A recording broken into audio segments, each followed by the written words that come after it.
என் அன்பு தேவனுடைய பிள்ளைகளை, ஆண்டவருடைய சத்தத்தை கேட்பது எவ்வளவு ஒரு பாக்கியம் பாருங்கள். சாமுவேல் என்னும் ஒரு பிள்ளையாண்டான். அவன் தேவனுடைய சமூகத்தில் சிறு பிள்ளையாக வளர்ந்து வந்தபோது ஒரு நாள் தேவன் அவனை பேர் சொல்லி அழைத்தார். ஆசாரியனாகிய ஏலிதான் தன்னை அழைத்தார் என்று அவன் அவரிடம் போய் வினவிய போது, கர்த்தர் தான் இவனை கூப்பிடுகிறார் என்று அறிந்து, இனி உன்னை சாமுவேலே என்று அவர் அழைக்கும் போது, சொல்லும் அடியேன் கேட்கிறேன் என்று நீ அவரோடு பேசு என்று அவர் கற்றுக் கொடுத்தார். அவன் மிகப்பெரிய ஒரு தீர்க்கதரிசியானான்.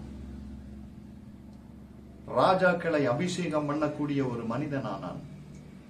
தான் முதல் பெயர் சபா வரைக்கும் நியாயாதிபதியாகவும் இருந்தான்.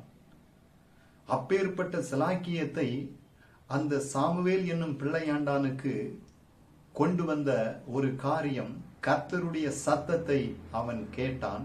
கர்த்தரோடு அவன் பேசினான். ஆதியாகமத்தில் ஆதாம் ஏவாளோடு பகலில் குளிர்ச்சியான வேளையில் தேவாதி தேவன் அவர்களோடு உலாவினார். ஆனால் அவர்கள் உரையாடினது பேசினது பாம்பினோடு அவர்கள் பேசினார்கள். நாம் கர்த்தரோடு உறவாடுவதை விட்டுவிட்டு சர்ப்பத்தோடு பேசினால் தேவனுடைய ஸ்தானத்தை விட்டு, சமூகத்தை விட்டு வெளியேறக்கூடிய சூழ்நிலை வருகிறது என்பதை நீங்கள் பாருங்கள். உலகத்தில் ஆண்டவருடைய விருப்பம் அண்ட சராசரங்களையும் வானத்தையும் பூமியையும் சூரியனையும் சந்திரனையும் சகலத்தையும் படைத்துவிட்ட ஆண்டவர் அவைகளிலெல்லாம் தங்கி இருக்காமல் தன்னுடைய சாயலாக படைத்து பிள்ளைகளோடு உறவாடவும் பேசவும் அன்பு கூறவும் நடத்தவும் அவர் விரும்புகிறார். இவ்வளவு காரியங்களையும் செய்துவிட்டு கர்த்தர் மனிதனோடு எதிர்பார்ப்பது என்ன தெரியுமா? ஸ்தோத்திரம், நன்றி, தேங்க்ஸ். கர்த்தருக்கு ஒரு நன்றி, இந்த நாளுக்காக நன்றி, எனக்கு ஜீவன் தந்ததற்காக நன்றி, என்னை காப்பாற்றினீரே உமக்கு நன்றி, எனக்காக உமது குமாரனை தந்தீரே உமக்கு நன்றி, இந்த மழையை தந்தீரே, தண்ணீரை தந்தீரே, உணவை தந்தீரே, உடையை தந்தீரே, வீட்டை தந்தீரே, நல்ல மனைவி பிள்ளைகளை நீர் தந்தீரே, நல்ல ஆசிரியர்களை தந்தீரே, நல்ல நண்பர்களை தந்தீரே, நல்ல வாகனத்தை தந்தீரே, நல்ல சாலைகளை தந்தீரே, எல்லாவற்றுக்காகவும் நன்றி. அந்த நன்றி நாம் சொல்லும் பொழுது ஆண்டவருடைய உள்ளம் மகிழுகிறது. போகட்டும். இப்போது ஆண்டவருடைய சத்தத்தை நாம் கேட்க வேண்டுமானால் ஒரு வார்த்தையை உங்களுக்கு நான் வாசிக்கிறேன். ஏசாயா 28:9. அவர் யாருக்கு அறிவை போதிப்பார், யாருக்கு உபதேசத்தை உணர்த்துவார்?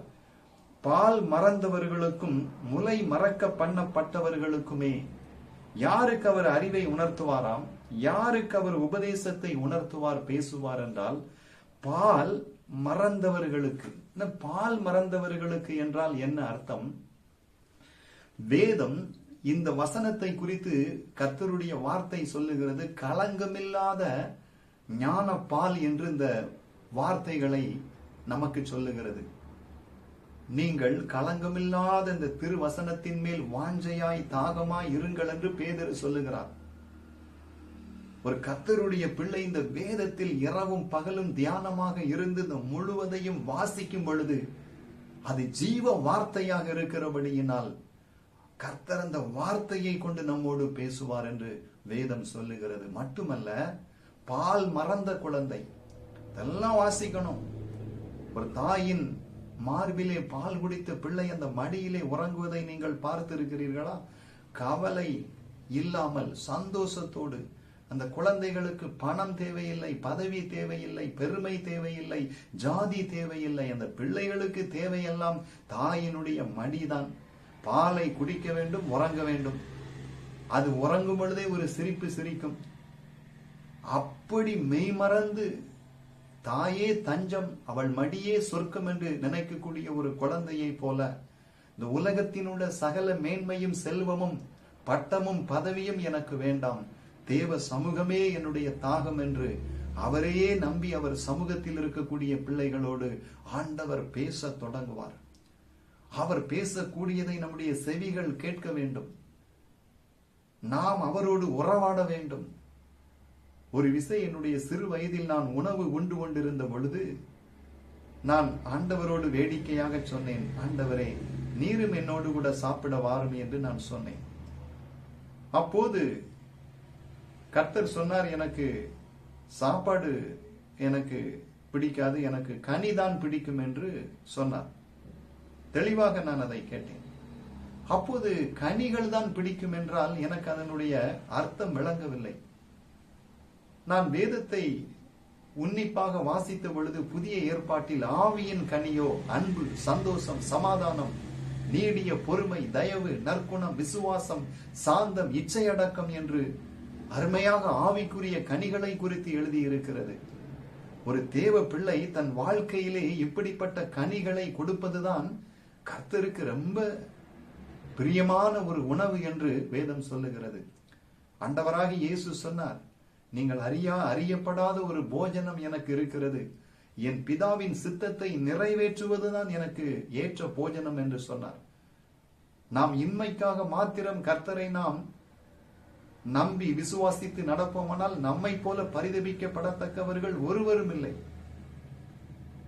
அப்படி என்றால் கர்த்தருடைய சித்தத்தை செய்து முடிப்பதுதான் நமக்கு உணவு.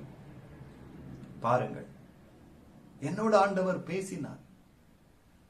நான் ஆண்டவராக இயேசு கிறிஸ்துவை ஏற்றுக்கொண்ட பொழுது அவர் எப்படி அவருடைய சத்தத்தை கேட்க வேண்டும், எப்படி தேவனோடு ஜெபிக்க வேண்டும், சபையை கூட்டத்தின் ஆசீர்வாதத்திற்காக பெண்கள் ஜெபிப்பார்கள். நாங்கள் நினைப்போம், நாமும் அப்படி ஜெபிக்க வேண்டுமே என்று, எப்படி நாம் ஜெபிக்க வேண்டும் என்கிற ஆர்வம் வந்தது.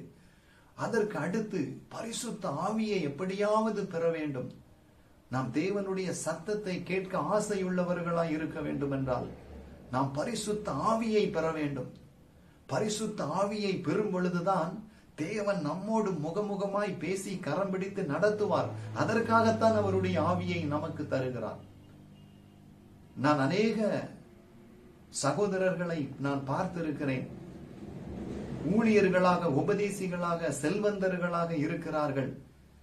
ஆனால் இந்த பைபிளில் உள்ள வார்த்தைகளை குறித்து பேசுகிறார்கள், பாடுகிறார்கள், கூட்டம் கூடுகிறார்கள். ஆனால் அவர்களுக்குள் ஏதோ ஒரு ஜீவன் இல்லாதவர்களை போல, உற்சாகம் இல்லாதவர்களை போல, முகத்தில் ஒரு வெளிச்சம் இல்லாதவர்களை போல, பணம் இருக்கிறது, ஊழியம் நடக்கிறது, வீட்டில் இல்லாத பொருள் ஒன்றுமே இல்லை. ஆனால் பரிசுத்த ஆவி நம்மிடத்தில் இல்லாமல் இருக்கும் பொழுது நீங்கள் பெற்றுக்கொண்ட அபிஷேகம் உங்களுக்கு போதிக்கும், ஒருவனும் உங்களுக்கு போதிக்க வேண்டியது இல்லை. என் அன்பு தேவனுடைய பிள்ளைகளே, தேவ ஆவியை பெற்ற பேதுரு கொர்நேலியு வீட்டில் ஆண்டவருடைய வார்த்தையை சொன்ன பொழுது வசனத்தை கேட்ட யாவர் மேலும் பரிசுத்த ஆவியானவர் இறங்கினார். ஆண்டவராக இயேசு சொன்னார், இந்த கல்லின் மேல் என் சபையை கட்டுவேன் என்றால் என்ன அர்த்தம்? அந்த 12 120 சீசர்களும் ஜீவனுள்ள கற்களாக பரிசுத்த ஆவியினால் மாற்றப்படுகிறார்கள். அதுதான் முதல் சபை. அங்கே தேவனுடைய வசனம் அறிவிக்கப்படுகிறது. கேட்கிறவர்கள் மேலேயும் ஆவியானவர் இறங்குகிறார். அவர்கள் தேவனுக்கு ஒரு மாளிகையாக எழும்புகிறார்கள். அப்பொழுது கொர்நேலியு வீட்டிலே பேதுருவின் வார்த்தையை கேட்டவர்கள் மீது பரிசுத்த ஆவியானவர் இறங்குகிறார். பிலிப்புவை பார்த்து ஆவியானவர் சொல்லுகிறார், நீ அந்த ரதத்துடனே சேர்ந்து கொள் என்று சொல்லுகிறார். கந்தாகை மந்திரி எருசலேம் ஆலயத்துக்கு வந்துவிட்டு போகும் பொழுது அவன் அந்த ரதத்துடனே போகும் பொழுது அந்த வசனத்தை விளக்கி சொன்ன பொழுது அவன் ஞானஸ்தானம் எடுத்து சந்தோஷத்தோடு தன் வழியிலே போகிறான். நாம் ஊழியத்தை செய்ய வேண்டுமானால், பிசாசினுடைய தாக்குதலுக்கு நாம் பாதுகாப்பாக தப்பித்து தேவனுக்கு ஜெயமாக வாழ வேண்டுமானால், ஆத்துமாக்களை அறுவடை செய்ய வேண்டுமானால், தேவனை நல்ல விதமாக நேசிக்க வேண்டுமானால், அவருக்கு நாம் கீழ்ப்படிய வேண்டுமானால், அவர் சத்தத்தை நாம் கேட்க வேண்டும். தேவனே, நீர் பேசும், நான் கேட்கிறேன், உம்முடைய ஆவியை எனக்கு தாரும் என்று நாம் சொல்ல வேண்டும். இந்த உலகத்திலே நமக்கு கிடைக்க முடியாத ஒரு மகிமை கர்த்தருடைய ஆவிதான். கர்த்தர் தன்னிடத்தில் அன்பு கூறுகிறவர்களுக்கு தரக்கூடிய ஆவி என்று வேதம் சொல்லுகிறது. அப்போஸ்தலர் நடவடிக்கைகளிலே தேவ ஆவியானவர் எங்கெங்கெல்லாம் இறங்கினாரோ அதற்கு அடையாளமாக அந்நிய பாஷை அடையாளத்தோடு தான் அதை அவர்கள் பெற்றுக்கொண்டார்கள். என்னோடும் கர்த்தர் பேசினார். ஞானஸ்தானம் எடுப்பதற்கு முன்னமே சிறுபிள்ளையாக இருக்கும் பொழுதே பேசினார். அது ஆண்டவருடைய கிருபை. ஆனால் திட்டமும் தெளிவுமாக நீங்கள் தேவனுக்காக என்ன செய்ய வேண்டும், அவருடைய சித்தத்தை பூமியிலே எப்படி நிறைவேற்ற வேண்டும், உங்களுக்கான அழைப்பு என்ன? நல்ல ஒரு வியாபாரம் செய்ய வேண்டுமா? அரசாங்க உத்தியோகம் செல்ல வேண்டுமா? சுயமாக ஒரு வேலை பார்க்க வேண்டுமா? ஊழியம் செய்ய வேண்டுமா? ஊழியத்தை தாங்க வேண்டுமா?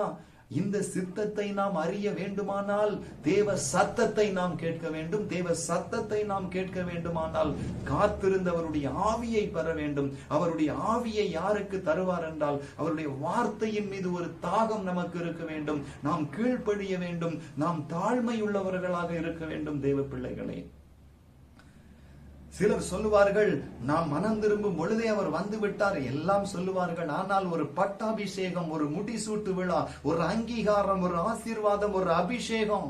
ராஜாவுடைய மகன் தான், யார் இல்லை என்று சொன்னது? ஆனால் ராஜாவுடைய மகனுக்கு ஒரு பட்டாபிஷேகம் உண்டு.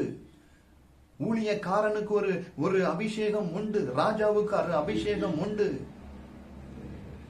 ஏசப்பாவோடு இருந்த சீசர்கள் பிசாசுகளை துரத்தி கிராமங்களிலே ஊழியம் செய்தார்கள். ஆனால் உன்னதத்தில் இருந்து வரும் பலனால் தரிப்பிக்கப்படும் வரை நீங்கள் எருசலேமை விட்டு போக கூடாது என்று சொன்ன பொழுது 10 நாட்கள் ஒரு மனதாய் கூடியிருந்து ஜெபித்த பொழுது உன்னதத்தில் இருந்து பெருங்காற்றின் முழக்கத்தோடு ஆவியானவர் இறங்கி வந்து அக்கினிமயமான நாவுகள் காணப்பட்டு அந்நிய பாஷை வரங்களாலே தேவனை புகழ்ந்தார்கள். அதற்குத்தான் தேவன் நம்மையும் அவர் தெரிந்து கொள்ளுகிறார். வேதத்தில் நாம் வேடிக்கையான பல காரியங்களை நாம் பார்க்கலாம். தேவன் யாரோடு பேசுகிறார், யாரோடு பேசினார்? பாவம் செய்த பொழுது ஆதாம் ஏவாளோடு பேசுகிறார். தன் சகோதரனை கொலை செய்த காயினோடு கர்த்தர் பேசுகிறார். நீதிமானாகிய ஆபேலோடு பேசவில்லை, ஆனால் காயினோடு கர்த்தர் பேசுகிறார். உன் சகோதரனுடைய ரத்தம் என்னை நோக்கி கூப்பிடுகிறது, உன் சகோதரன் எங்கே? அந்த சத்தத்தை தெளிவாக கேட்கக்கூடிய ஒரு கிருபை அவனுக்கு இருந்தது என்றுதான் நாம் சொல்ல வேண்டும். என்னை பார்க்கிறவர்கள் என்னை கொண்டு போட்டு விடுவார்கள், எனக்கு இந்த தண்டனை தாங்க முடியாது என்று சொன்ன பொழுது அவனுடைய நெற்றியிலே ஒரு அடையாளத்தை போட்டார் என்று வேதம் சொல்லுகிறது. பாவிகள் நிறைந்த இந்த உலகத்தில் கர்த்தருடைய இருதயத்துக்கு ஏற்றவனாக நீதிமானாக காணப்பட்ட நோவா கர்த்தருடைய வார்த்தையை தெளிவாக கேட்டான். ஒரு பேழையை உன் குடும்பத்திற்காக உண்டு பண்ணு, மிருகங்களையும் பறவைகளையும் ஜோடி ஜோடியாக அதிலே ஏற்று என்று சொன்ன பொழுது அந்த வார்த்தை எவ்வளவு தெளிவாக இருந்திருக்கும். இந்த முழு உலக அழிவிலிருந்து அவனை காத்தது கர்த்தருடைய வார்த்தை. இன்றைக்கு வரக்கூடிய அழிவிலிருந்து நம்மை காக்க வேண்டுமானால் கர்த்தருடைய வார்த்தையை நாம் கேட்க வேண்டும். ஆம், அவர் அனுப்பின குமாரனாகிய இயேசு கிறிஸ்துவை நாம் ஏற்றுக்கொண்டு அவருடைய இரத்தத்தினால் கழுவப்பட்டு அவருடைய பிள்ளைகளாக மாறும் பொழுது அவருடைய சித்தத்தை, அவருடைய சத்தத்தை நாம் கேட்கிறோம். தேவனுடைய பிள்ளைகளை, அப்படியானால் நான் வேதத்திலிருந்து என்ன சொல்ல வருகிறேன்? முதலாவது, தேவனுடைய சத்தத்தை கேட்க வேண்டும் என்கிற வாஞ்சை உங்களுக்குள் தீப்பற்றி எரிய வேண்டும். இரண்டாவது, தேவனுடைய வார்த்தையிலே தாகமாக இருந்து வாசித்து அதிலே மகிழ்ந்திருக்க வேண்டும். அடுத்தபடியாக பாருங்கள், பரிசுத்த ஆவியை நாம் பெற்றுக்கொள்ள வேண்டும். எம்மாவூர் சீசர்களோடு இயேசுவானவர் பேசின பொழுது அவர்கள் உள்ளம் கொழுந்து விட்டு எரிந்தது. தேவனுடைய பிள்ளை என்று சொல்லுகிற ஒருவனோடு நீங்கள் பேசும் பொழுது உங்கள் இருதயம் கொழுந்துவிட்டு எரிந்து உற்சாகமும் சந்தோஷமும் சமாதானமும் பொங்கி வழிந்தால்தான் தேவனுடைய ஆவி அவருக்குள் இருக்கிறார் என்று அர்த்தம். சில மனிதர்களோடு நீங்கள் உபதேசங்களையும் வேறுபாடுகளையும் சமயம் போக்குவதற்காக குறை கூறிக்கொண்டு பேசும் பொழுது, தனக்கு தெரிந்ததை போல பேசும் பொழுது, சாதனையாளர்கள் போல கர்த்தரை மகிமைப்படுத்தாமல் பேசும் பொழுது, பேசிவிட்டு வரும் பொழுது எதையோ இழந்தது போல, சத்துவம் இல்லாதது போல, சோர்வடைந்தது போல இருக்குமானால் அப்படிப்பட்ட மனிதர்களை சந்தித்து நீங்கள் என்ன செய்ய போகிறீர்கள்? நீங்கள் ஜெப அறையிலே ஆவியானவரோடு உறவாடும் பொழுது, வெளியே வரும் பொழுது உங்கள் முகம் ஏன் பிரகாசமாக இருக்கிறது? தேவனோடு உறவாடுகிறவன் வல்லமையுள்ளவனாக இருக்கிறான், மகிமையுள்ளவனாக இருக்கிறான். அவனை யாரும் தொட கர்த்தர் அனுமதிக்க மாட்டார். பரிசுத்தமானவைகளின் மேலெல்லாம் கர்த்தருடைய காவல் இருக்கும்.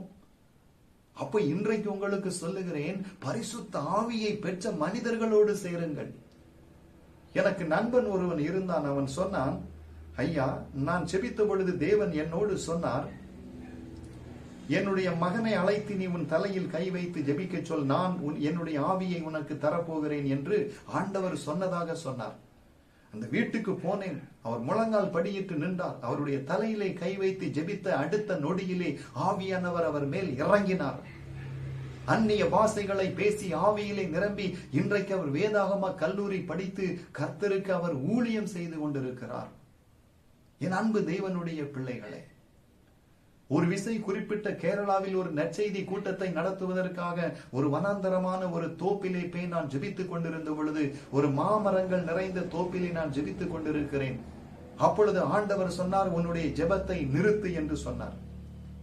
அப்பொழுது ஒருபோதும் இப்படி அவர் சொல்லுவதில்லை. எதற்காக ஜெபத்தை நிறுத்த சொன்னார் என்று சொன்ன பொழுது அவர் என்னோடு சொன்னார், இன்று மாலை கூட்டத்தில் ஒரு சிலருடைய பெயர்களை நான் உனக்கு வெளிப்படுத்துவேன், நீ அந்த பெயர்களை சொல்லி அழைத்து ஜெபிக்க வேண்டும் என்று ஆண்டவர் சொன்னார். எனக்கு மிகவும் பிரமிப்பாக இருந்தது. மாலை நேரத்தில் கூட்டம் தொடங்கியது. அப்போது ஜெப நேரத்தில் இவ்வாறு ஆவியானவர் பேசினார். ஹேமா, ஆறுமுகம் என்கிற இருவரையும் அவர் அழைத்து அவர்கள் எங்கிருந்து வருகிறார்கள் என்ன என்று திட்டமும் தெளிவுமாக ஆவியானவர் பேசினார். அப்போது கூட்டம் முடிந்தது. நாங்கள் வீட்டுக்கு வர ஆயத்தமாகி கொண்டிருக்கிறோம். ஒருவரும் இதை குறித்து சாட்சி சொல்ல வரவில்லை. ஆட்களெல்லாம் போனவுடன் 2 கணவன் மனைவிகள் இருவர் அந்த இடத்துக்குள் கண்ணீரோடு வந்தார்கள். ஐயா, எங்களை மன்னித்து விடுங்கள். நாங்கள் குறிப்பிட்ட கேரளாவில் இருந்து ஒரு இடத்திலிருந்து எங்கள் உறவினர் வீட்டுக்கு நாங்கள் வருகிறோம். நான் ஆண்டவராகிய இயேசு கிறிஸ்துவை நான் ஏற்றுக்கொண்டேன். என்னுடைய கணவர் அவர் மிகுந்த ஒரு பக்தி வைராக்கியம் உள்ளவர், சிலைகளை வணங்குபவர். இன்று இந்த கூட்டத்தினுடைய காரியத்தை நான் கண்ட பொழுது என் கணவரை நான் இந்த கூட்டத்துக்கு வரும்படியாக நான் வருந்தி அழைத்தேன். அவர் சொன்னார், நம்முடைய நிலைமைகளையும் கஷ்டங்களையும் சொல்லி என்னுடைய பெயரை வெளிப்படுத்தி உன் இயேசு கூப்பிடுவாரா என்று என்னோட அவர் சவால் விட்டார். இன்று ஆண்டவராகிய இயேசு உங்களை பெயர் சொல்லி அழைப்பார், வாருங்கள் அற்புதம் நடக்கும் என்று அழைத்து கொண்டு நான் வந்தேன். அப்போது நாங்கள் விசுவாசித்து காத்திருந்த வேளையிலே கடைசி ஜெப நேரத்தில் கர்த்தருடைய ஆவியானவர் என்னையும் என் கணவரையும் பெயர் சொல்லி அழைத்து எங்கள் மீது ஆவியானவர் இறங்கி நாங்கள் சந்தோஷமாக ஒரு பெரிய அற்புதத்தை எங்கள் வாழ்க்கையில் உள்ள எல்லாவற்றையும் தேவன் விவரித்து சொன்னார். இதை நாங்கள் மேடையிலே வந்து சாட்சி சொல்லாமல் நாங்கள் அப்படியே எங்கள் உறவினர் வீட்டுக்கு நாங்கள் கடந்து போனோம். அப்போது எங்கள் உறவினரிடம் இதை நாங்கள் சொன்ன பொழுது, இதை மகிமையான சாட்சியாக ஐயாவிடம் போய் சொல்லாமல் என் வீட்டுக்குள் நீங்கள் வராதீர்கள், தயவு செய்து போய் அவரிடம் சொல்லிவிட்டு வாருங்கள் என்று எங்களை உங்களிடம் அனுப்பிவிட்டார்கள் என்று சொன்னார்கள். அப்போது ஆண்டவரே, நீர் மெய்யாகவே வெளிப்படுத்தினது உண்மை என்று ஆண்டவரை நான் சந்தோஷத்தோடு மகிமையாக நன்றி சொன்னேன். ஆண்டவர் எவ்வளவு அற்புதமாக பேசுகிறார்கள் பாருங்கள். அதே போல இன்னொரு கூட்டத்திற்காக ஜெபித்துக் கொண்டிருந்த பொழுது ஆண்டவர் சொன்னார், இன்று கூட்டத்திலே ஜூலி என்கிற ஒரு சகோதரியினுடைய பெயரை நீ கூப்பிட்டு ஜெபிக்க வேண்டும் என்று சொன்னார். அதே வேளையில் ஜெப வேளையில் ஜூலி என்கிற சகோதரியே, உங்கள் வயிற்றில் உள்ள கட்டியை இயேசு சுகமாக்குகிறார் என்று சொல்லி ஜெபித்தேன். பாருங்கள், அந்த கூட்டம் முடிந்தவுடனே ஒரு இளம்பன் கண்ணீரோடு வந்து என்னிடம் சொன்னார்கள், ஐயா, என்னுடைய வயிற்றில் இத்தனை ஆண்டுகளாக கட்டி இருக்கிறது, நாளைக்கு நான் அறுவை சிகிச்சைக்காக நான் செல்ல இருக்கிறேன், நீங்கள் பேர் சொல்லி கூப்பிட்டது நான் தான், நீங்கள் ஜெபிக்கும் வேளையில் ஒரு வல்லமை இறங்கி என்னுடைய வயிற்றில் உள்ள கட்டியை நான் தடவி பார்த்த பொழுது அது காணவே இல்லை என்று சொல்லி கர்த்தரை அறியாதவர்கள் கர்த்தரை மகிமைப்படுத்தினார்கள். ஊழியத்தில் கர்த்தர் பேசுவதை பாருங்கள். அவருடைய ஆலோசனை இல்லாமல் ஒரு தொழில் செய்தாலும் ஒரு என்ன காரியத்தை செய்தாலும் அதிலே ஒரு மகிமையை நாம் பார்க்க முடியாது. ஆண்டவரே, நான் இந்த காரியத்தில் ஈடுபடலாமா, இந்த காரியத்தை நான் செய்யலாமா, இந்த ஊழியத்தை நான் செய்யலாமா, இந்த பிரயாணத்தை நான் செய்யலாமா, இந்த நபர்களோடு நான் ஃப்ரெண்ட்ஷிப்பாக இருக்கலாமா, இதெல்லாம் தேவனிடத்திலே கேட்க வேண்டும். தேவனுடைய சத்தத்தை கேட்பது எவ்வளவு சந்தோஷம் பாருங்கள். இன்றைக்கு நான் உங்களுக்கு சொல்லுகிறேன், கர்த்தருடைய சத்தத்தை நாம் கேட்க வேண்டும். கர்த்தர் நம்மை நடத்துவார். மோசையோடு ஆண்டவர் பேசவில்லை, ஆனால் 40 வயசிலே அவனை தன்னுடைய பாதையில் நடத்தினார். அவன் எதேச்சையாக ஒரு கொலை செய்து ராஜாவுக்கு பயந்து வனாந்தரத்தில் ஓடி 40 வருஷம் காத்திருந்த பொழுதுதான் ஆண்டவர் அவனோடு பேச தொடங்கினார். உங்களை நடத்த ஒரு நேரம், உங்களோடு பேச ஒரு நேரம், உங்களை பயன்படுத்த ஒரு நேரம். ஆனால் தாயின் கருவிலே உங்களை ஆண்டவர் தெரிந்து கொள்ளுகிறார். யோசேப்போடு கர்த்தர் இருந்தார் என்று வேதம் சொல்லுகிறது. ஆனால் அவன் தரிசனம் சொப்பனம் மூலமாகத்தான் பேசினாரே ஒழிய அவனோடு நேராக பேசவில்லை. ஆனால் மோசையோடு ஆண்டவர் முகமுகமாக பேசினார் என்று வேதம் திட்டமும் தெளிவுமாக சொல்லுகிறது. சாமுவேலோடு கர்த்தர் வார்த்தை மூலமாக பேசினார். சில தீர்க்கதரிசிகளோடு சொப்பனம் மூலமாக பேசுவார், இருதயத்தில் பேசுவார், ஊழியர்களை கொண்டு பேசுவார். ஒரு ஆட்டோவில் ஒரு வசனம் எழுதி இருக்கும், ஒரு சுவரிலே ஒரு வசனம் எழுதி இருக்கும், ஒரு துண்டு தாள் கீழே கிடக்கும். அப்படியும் ஆண்டவர் நம்மோடு பேசுவார். அவர் எப்படி வேண்டுமானாலும் பேசுவார். கர்த்தராகிய தம்மை அவர்கள் தடவியாகிலும் கண்டுகொள்ளும்படியாக வானங்கள் வந்து அவருடைய மகிமையை அறிவிக்கிறது. எல்லாம் அவரை, பூக்கள் கூட அவரை பற்றி பேசும், வண்ணத்து பூச்சிகள் கூட பேசும், பறவைகள் கூட பேசும், மரத்தின் இலைகள் கூட அவரை பற்றி பேசும், காற்று கூட பேசும், எல்லாம் அவரை பற்றி பேசும். ஆனால் ஆண்டவருடைய சத்தத்தை நாம் கேட்க வேண்டும். அற்புதங்கள் நடக்கும். இந்த பாதையில போ, உன்மேல் என் கண்ணை வைத்து உனக்கு நான் ஆலோசனை சொல்லுவேன். 19 வயசுல பரிசுத்த ஆவியை நான் பெற்று கொண்ட பொழுது பரிசுத்த ஆவியை பெற்றுவிட்டு அந்த இடத்தை விட்டு வர மனதே இல்லை. அங்கே இருக்க வேண்டும், ஆலயத்திலே இருக்க வேண்டும், இயேசுவோடு இருக்க வேண்டும், எப்போதும் ஜெபிக்க வேண்டும், வேற எண்ணமே கிடையாது. வாகனத்தில் ஏறி வீட்டுக்கு வரும் பொழுது ஆண்டவர் சொன்னார், இந்த வாகனத்தில் இருக்கக்கூடிய எல்லா மக்களுக்காக ஜெபி இருதயத்துல, ஆண்டவரே இவர்கள் இயேசுவை ஏற்றுக்கொள்ள வேண்டும், பரிசுத்தமாக்கப்பட வேண்டும், கர்த்தருடைய பிள்ளைகளாக மாற வேண்டும். ஜெபித்த ஒரு பஸ் ஸ்டாண்டில் இறங்கி அடுத்து ஊருக்கு வர வேண்டும். தூரத்திலே பார்த்தால் ஒரு முடவர் தர்மம் எடுத்துக் கொண்டிருக்கிறார். ஆவியானவர் சொன்னார், அந்த மகனோடு என்னை பத்தி போய் சொல்லு அப்படின்னு சொன்னார்.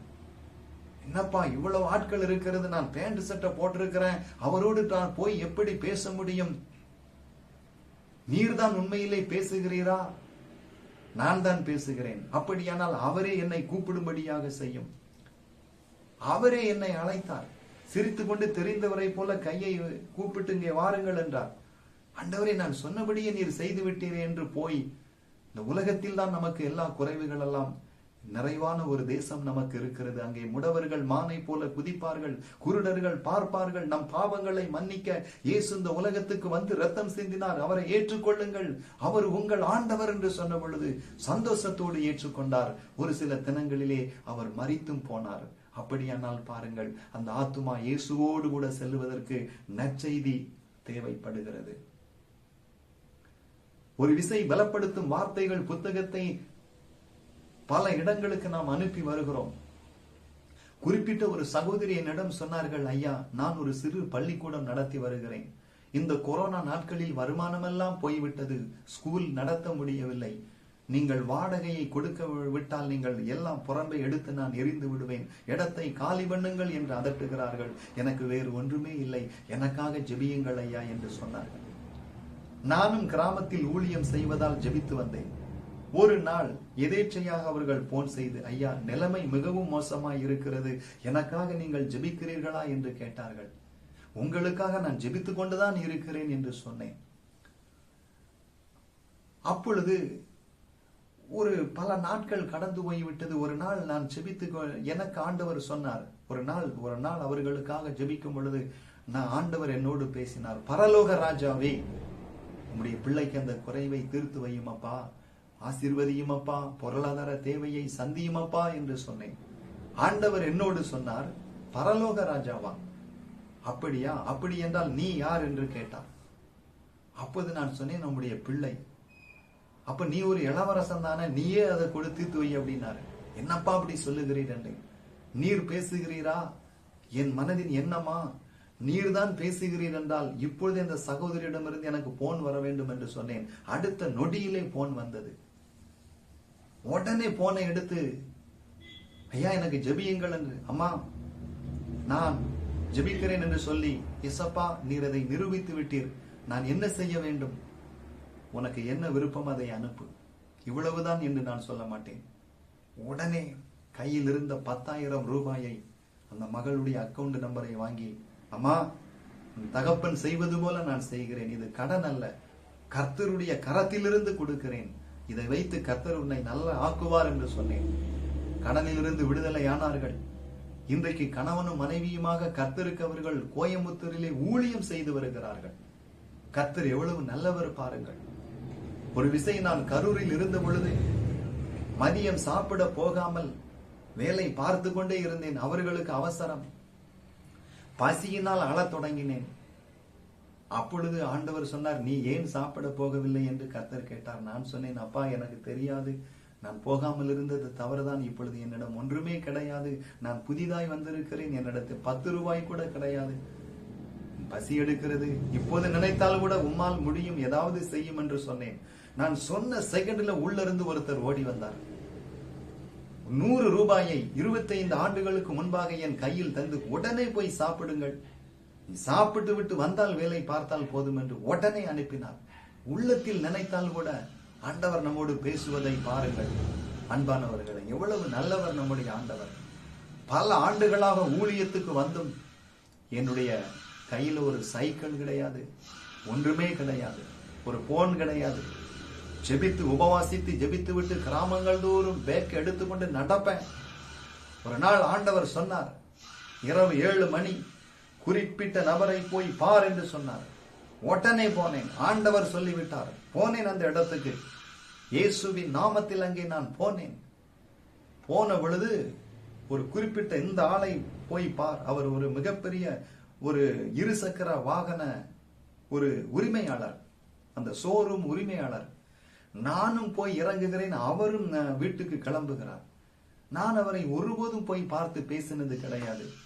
அப்போது, ஐயா, என்னுடைய கூட்டங்களிலே அவர் பங்கு கொண்டிருக்கிறார், நான் கேள்விப்பட்டேன், ஆனால் அவரோடு நான் பேசினது கிடையாது. அப்பொழுது, உள்ளே வாருங்கள் ஐயா அப்படின்னு சொன்னார். ஐயா, ஒரு குறிப்பிட்ட விஷயத்திற்காக வந்தேன், நம்முடைய ஊழியத்துக்கு ஒரு வாகனம், ஒரு 2 சக்கர வாகனம் வேண்டும் என்று சொன்னேன். பழையதா புதியதா என்று கேட்டார். உங்கள் விருப்பம் என்று நான் சொன்னேன். நீங்கள்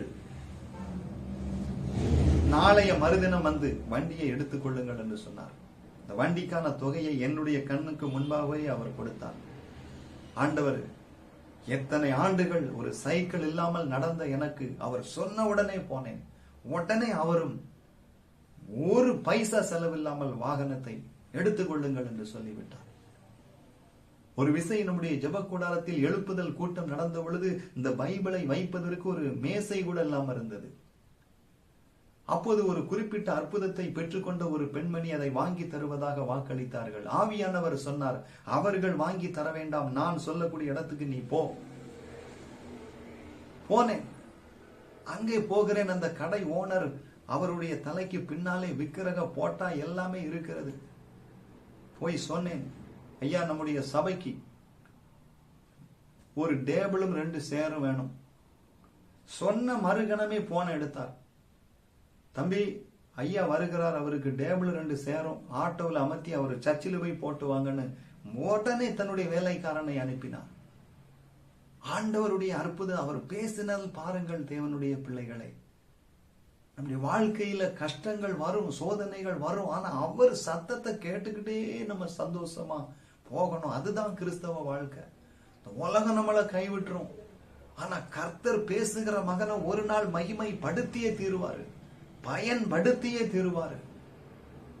கர்த்தருடைய குரல் கேட்கக்கூடிய ஆடுகளாகத்தான் நம்ம இருக்கணும்.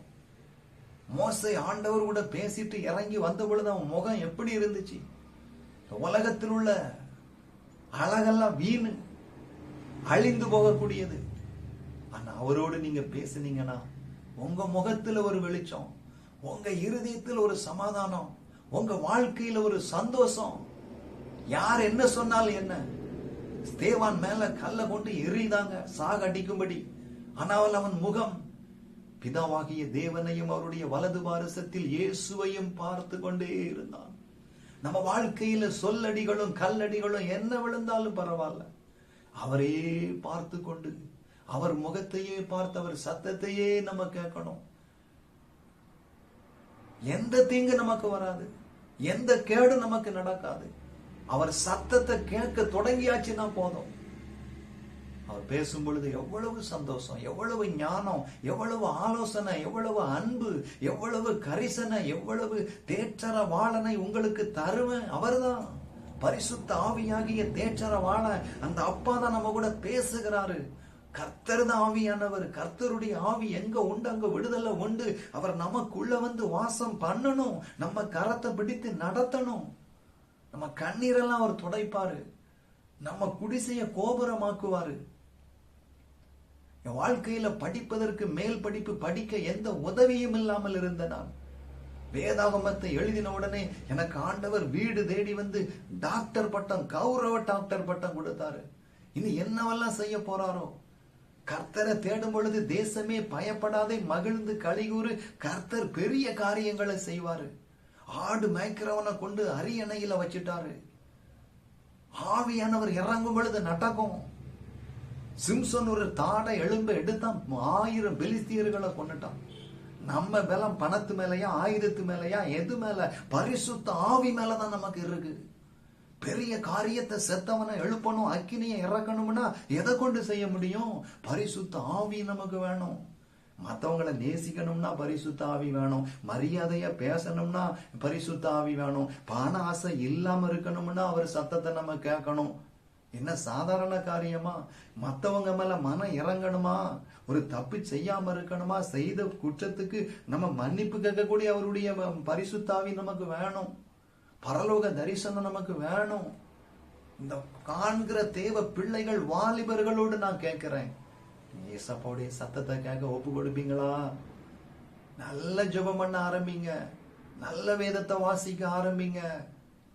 உலகமெல்லாம் அவர்களுடைய கண்ணோக்கம் இதுதான். அவர்கள் கண்ணோக்கம் என்னது? சகரியா புஸ்தகத்தில் எழுதப்பட்டிருக்கிறது.